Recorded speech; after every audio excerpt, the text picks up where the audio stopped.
Welcome back to my favorite place in the world, Sutter Health Park, home of the river cats.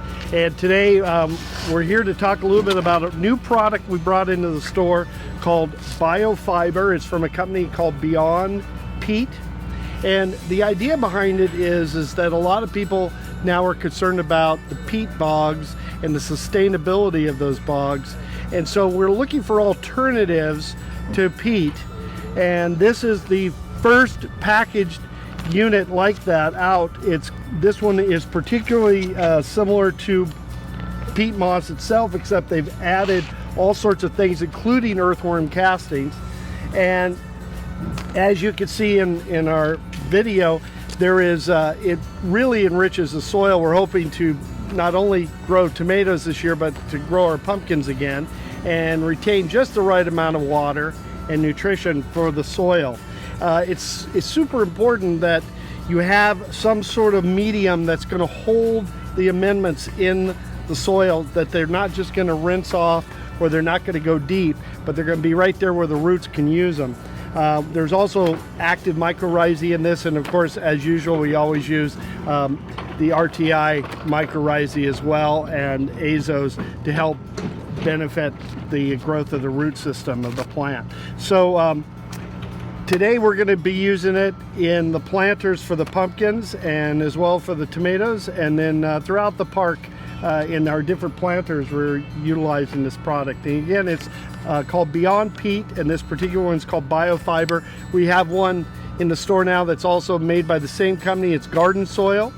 We have one for peat moss. We have one for raised beds. They also have a mushroom compost that we're using now, which we've had a hard time getting mushroom compost for the longest time. So here is one of our soils already in the bed. You can see how rich, and if you could touch it, you'd see how fibrous it is. It's all ready to collect all kinds of moisture and amendments, and hopefully make these small little tomatoes pop up and get big. Let's go over to our flower hill, and I'm going to show you what we did to get ready for wildflowers over there.